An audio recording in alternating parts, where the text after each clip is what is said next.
this reading break, I spent a week solo traveling Portugal. I had actually booked this trip with a friend, but things didn't end up working out, and I found myself left with the dread of traveling by myself for a trip originally meant for two, and also the curious anticipation of doing something I had never done. Because I'm editing this like 2 months after I filmed this, I had to dig through my journal and email to find dates, locations, even just my thoughts and feelings I had while traveling. I forgot about so many little experiences that happened along this trip, so it was really nice to get to relive this through the editing of this video. This is also just going to be the first vlog documenting this trip because I took so much footage, girl. Like, I took enough footage to make a 2-hour-long video, and girl, no one's trying to watch that. So welcome to part 1 of my solo trip to Portugal.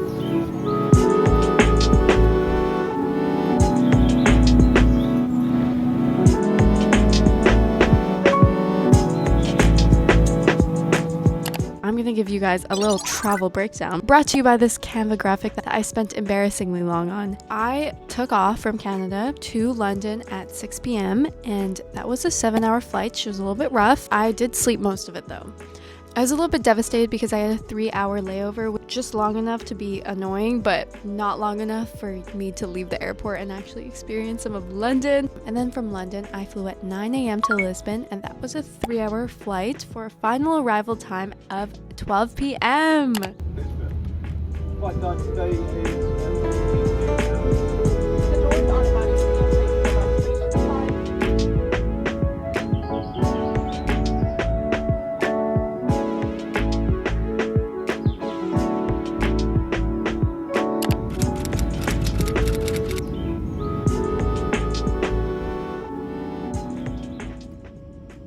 Okay guys, I just got to the airport. Actually, I've been here for an hour or so. The check-in at my hostel is at 3 p.m. I've been trying to upload a video actually. Like, I had finished editing this video on the plane and I was just making the thumbnail, which I really struggled with. Spent like 3 hours making this thumbnail and I think I'm still probably going to end up changing it. Just uploaded that, so I'm so grateful. I'm so grateful she's done with. But now I have to figure out how to get to my hostel. I need to figure out this bus system, but I did figure out my eSIM. If you mess up activating it, it's just gone. I am the type of person to mess up on that kind of thing and have to buy like 3 eSIMs before getting it right. But yeah, I'm excited. I look really rough right now.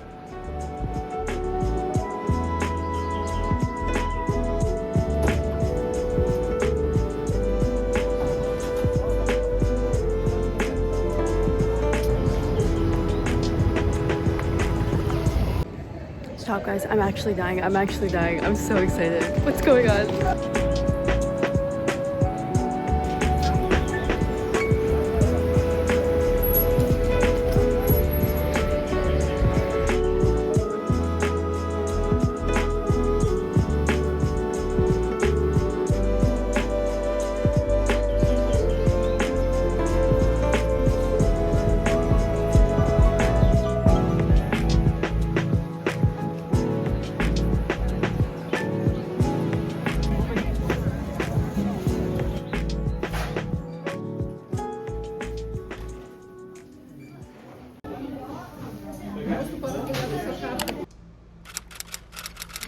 This was my first full day in Lisbon and I was so excited, guys.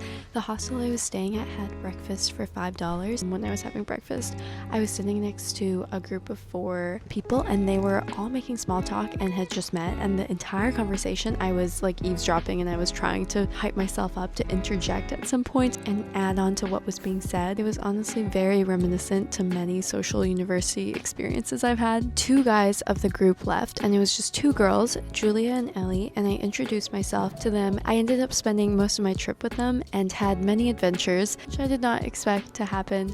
I just wanted to push myself to talk to new people, which is something I'm very uncomfortable with.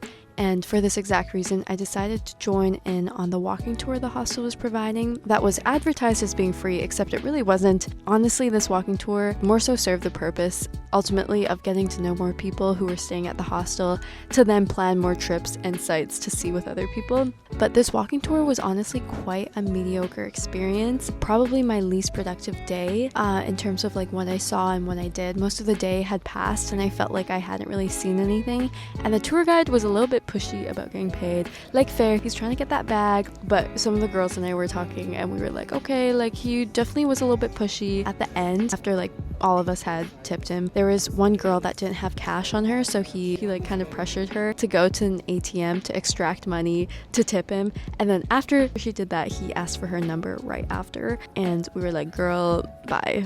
There were still some highlights of this tour, including this mural, which documents an initiative where senior citizens were taught how to spray paint. Another highlight was seeing all of the cats. Like, come on, this is freaking adorable, and I wish I snuck one back home with me.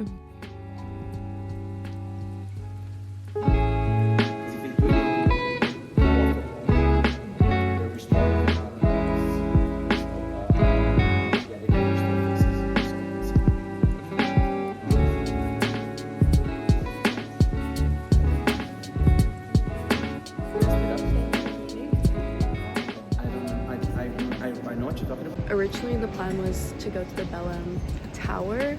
Oh, that man just spit. And the monastery. But then we realized it's Monday, so it's closed. And then the plan was to go to like this tile store, as well as like this Mongolian painter that does coffee wine paintings. But then the girl that I was with wanted to get an Uber, because Ubers are really cheap here. It was like a 20-minute ride for like €4. But I low-key did not want to spend any money on an Uber here because I would just rather walk and see the city. I decided to part ways and I'm just gonna walk to these places individually. I think I'm gonna walk to the Alfama district as well and look around there, and I'm just gonna listen to some music. I'm excited. I did a walking tour today. I feel like I didn't really see much. By the time I got back home, it was like 5 p.m. and I was like, what's going on? A day is already gone and a girl has not seen anything. So I'm gonna try and hit a few places now.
I know, it's crazy, isn't it? I don't know what to do.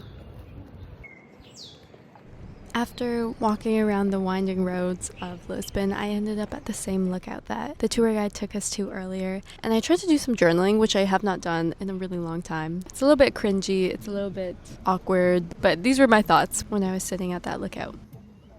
It's been a long time since I've wrote on paper. I forget how to sound natural, so I'll just write what comes to my mind. I'm sitting at a lookout over the city, and Somewhere Only We Know just came on in my headphones. It feels appropriate, even though I'm just one of the many tourists that have wound up here tonight. It feels special to me, this view I'm witnessing. It's difficult to fathom that it was shared with people throughout history, that it will continue to be long after I'm gone. Oh Lord. I feel grateful to be in its presence. I want to drink it all in. I want to take a snapshot in my brain so I never forget it. I was so nervous coming here, and I think simultaneously I had such high expectations because it feels like everybody who goes to Europe comes back wailing to whoever will listen about how it changed their life. This trip hasn't changed my life yet. ... But it has made me more grateful for the beauty I'm able to experience back in my home in Montreal. I'm snapping pictures at every turn into a new block. I'm stopping to take videos of a train passing by, while the locals rush hurriedly to their destinations, passing the same streets they have for years. I guess it's just beauty that's been eroded away by years of repetition. I want to try and stop letting this happen to the places I live in. The bridge is sparkly. And that's what I said. How profound. The bridge is sparkly. After I sat at that lookout for a while, I watched the sunset, and I was pretty satisfied with this ending. I walked around for a little bit longer and just wandered around until I found myself at some sort of food market. I ended up getting a little sandwich. This is exactly the kind of thing I love. Just, cheese, meat, bread. I actually regret the purchase a little bit because it was very heavy and I didn't finish it. After that, I went back home. And yeah, that wraps up my first day in Lisbon. She was quite lovely. I'm very grateful that I was able to experience this trip. This was probably like one of my least eventful days just because I was just getting familiar with the city. I really enjoyed editing this vlog and I really enjoyed filming it, and act of documenting a trip, immortalizing it by putting it somewhere where I can just continue to look back on is something really special to me. So yeah, thank you for watching part 1 of this travel series. I'll see you in the next one, hopefully. Bye.